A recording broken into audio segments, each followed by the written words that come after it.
Guys आप लोगों के फिजिकल रिपोर्टिंग से रिलेटेड बहुत सारे डाउट्स आ रहे हैं, जैसे कि रूम रैंडम ही मिलेगा कि हम चूज कर सकते, यदि हम 16 से 20 तारीख तक में रिपोर्टिंग नहीं कर पाए तो क्या हो, घर से हमें क्या क्या लाना है, मम्मी पापा के रहने खाने की क्या व्यवस्था है, यदि डॉक्यूमेंट में नेम करेक्शन करना है तो क्या हो। मेरी पिछली वीडियो के कमेंट सेक्शन में ये डाउट्स भरे पड़े और आप लोगों ने बोला कि भैया इस पे एक सेपरेट वीडियो बना दो, तो आप लोगों ने बोला और हम वीडियो ना बनाए, ये कैसे हो सकता है। तो गाइज मैं हूं Ajay, third year student at NIT सूरत, जिसे हम SBNIT के नाम से भी जानते हैं। मैं स्वागत करता हूं आपके अपने चैनल में। यहां पर हम कॉलेज लाइफ, हॉस्टल लाइफ और JEE से रिलेटेड बच्चों के लिए वीडियोस अपलोड करते हैं। चलिए शुरू करते हैं। तो गाइज जैसा कि आपको पता ही है कि आपकी जो रिपोर्टिंग होने वाली है वो 16 से 20 तारीख तक के बीच में है, और हम अभी हैं जहाँ पे आपकी फ़िज़िकल रिपोर्टिंग होने वाली है इलेक्ट्रिकल डिपार्टमेंट में। तो ये है वो डिपार्टमेंट जहाँ पे आपकी फ़िज़िकल रिपोर्टिंग होगी, इसके सेमिनार हॉल में। जैसे ही आप अंदर जाएंगे लेफ़्ट साइड में सेमिनार हॉल आपको दिख जाएगा।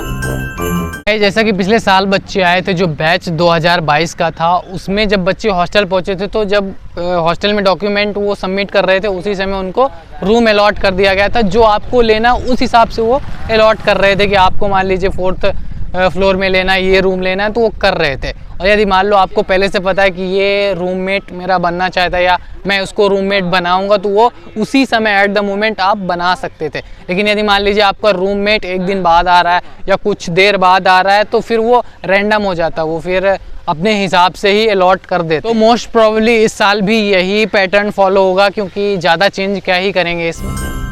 गाइस यदि आप दी गई डेडलाइन के भीतर रिपोर्टिंग नहीं कर पाते हैं, तो जैसा कि पिछले साल हुआ था कि 2 दिन एक्सटेंड कर दिया गया था आप लोगों को देखते हुए कि बहुत सारे बच्चे इंडिया के कोने कोने से आते हैं। तो मान लीजिए किसी कारणवश यदि ट्रेन लेट हो गई या कुछ हो गया, तो इसके लिए 2 दिन एक्सटेंड किया गया था। और मैं तो यही बोलूँगा आपको कि ट्राई करो कि गिवन टाइम इंटरवल पे आप रिपोर्टिंग कर पाओ।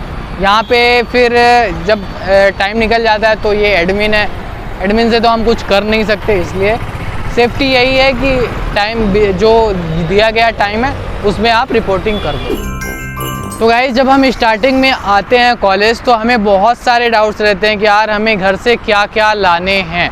तो मैं आपको बता दूं कि घर से आपको सिर्फ आपकी एसेंशियल चीज़ें ही लानी है, जैसे डॉक्यूमेंट्स हो गए, डॉक्यूमेंट्स जितने भी हैं सारे लेके आ जाओ, सर्टिफिकेट वगैरह जो भी है, और जो मार्कशीट वगैरह है, जितने भी सर्टिफिकेट है वो सब लेके आ जाओ।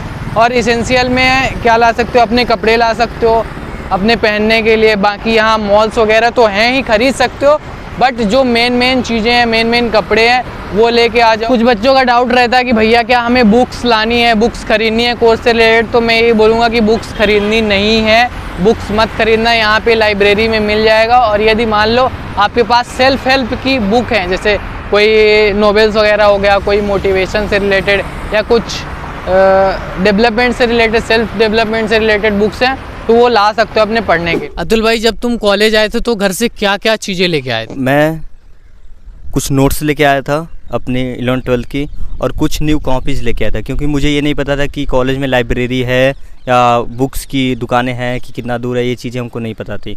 और मेरे जो कपड़े थे डेली यूज के, वो सारे कपड़े थे। एंड देन उसके बाद जो हमारे गैजेट्स हैं सारे, उसको हमने लेके आया था, लैपटॉप्स हो गए, चार्जर हो गया, ये सारी चीज़ें लेके आई थी। और यहाँ पे लैन की व्यवस्था है, तो लैन आपको लाइब्रेरी के बेसमेंट में मिल जाएंगे, लैन केबल एंड जो चीज़ें आपको रिक्वायरमेंट हो।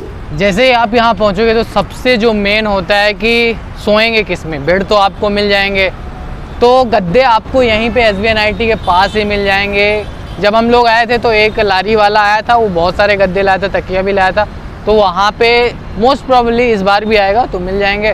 और जो साबुन, तेल और मेन बाल्टी वगैरह इसेंशियल चीज़ें लानी आपको, तो ये जो आपको सामने वाली सड़क दिख रही है, वहाँ पे एक दुकान है, वहाँ पे आप जा सकते हो किराने की। तो पास में ये 300 मीटर दूरी पर है, तो वहाँ पे आप ले सकते हो। तो गाइज़ अभी हम हैं सरदार वल्लभ भाई पटेल भवन के सामने, जिसको SBNIT का गेस्ट हाउस भी बोलते हैं। तो यदि आपको खाना खाना है तो आप मेस में खा सकते हो पे करके। 50 रुपये एक बार का लगता है, तो मतलब यदि एक दिन का खाना है तो 100 रुपये आपको पे करने पड़ेंगे।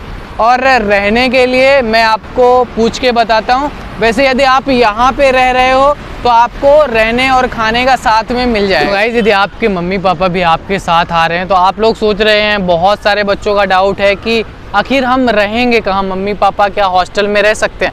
तो इसका जवाब है कि नहीं, मम्मी पापा 6 बजे के बाद हॉस्टल में नहीं रह सकते। सामान वगैरह यदि आपको सेटल करना है तो 6 बजे तक रह सकते हैं, उसके बाद आपको बाहर ही रुकना पड़ेगा।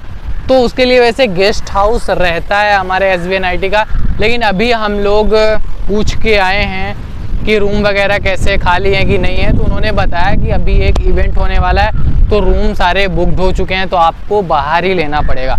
तो आपको ऑनलाइन मिल जाएंगे बहुत सारे वेबसाइट में, आपको पता ही होगा कि ऑनलाइन होटल की बुकिंग होती है और आसपास बहुत सारे होटल है जहाँ पे आप बुक कर सकते हो। यार बहुत सारे बच्चों का क्या होता है कि मान लीजिए किसी जो डॉक्यूमेंट है उसमें नाम थोड़ा सा डिफरेंट हो जाता है, जैसे मान लो कुमार है किसी में, तो किसी डॉक्यूमेंट में कुमार हट गया। तो इन सब में क्या होता है कि मतलब यदि थोड़ा बहुत चेंज है ना तो वो अलाउ कर देते हैं। उनको भी पता है यार कि आपने कितनी मेहनत से ये सीट हासिल करी है, 2 साल 3 साल मेहनत करी है, तो थोड़ा सा नाम में यदि कुछ गड़बड़ी है या थोड़ा सा करेक्शन करना है तो अलाउ कर देते हैं। यदि बहुत ही डिफरेंट है फिर तो यार दिक्कत हो सकती है। मतलब वैसे आपको ये सब पहले से सारी चीज़ें करेक्ट करके रखनी चाहिए, क्योंकि एट द मोमेंट फिर वो सारी चीज़ें नहीं हो पाती। यदि थोड़ा सा चेंज है तो मैं ये बोलता हूँ कि वो अलाउ कर देंगे, और यदि ज़्यादा ही चेंज करना पड़े, बट कोई ना, देखते हैं एडमिन क्या डिसीजन लेता है। वैसे आपके फेवर में ही लेगा। गाइस आशा करता हूँ कि आपके सारे डाउट क्लियर हो गए होंगे। यदि कोई डाउट बच रहा है तो वो आप कमेंट सेक्शन में लिख दीजिए, मैं वहाँ पे रिप्लाई कर दूंगा। और हाँ, नेक्स्ट वीडियो किस टॉपिक पे चाहिए वो भी बता दीजिए। मिलते हैं नेक्स्ट वीडियो में, तब तक के लिए take care, bye bye. Please tell me that I can't, that I won't, that I fail, that I'll never make it out, yeah. Please tell me all the bad news.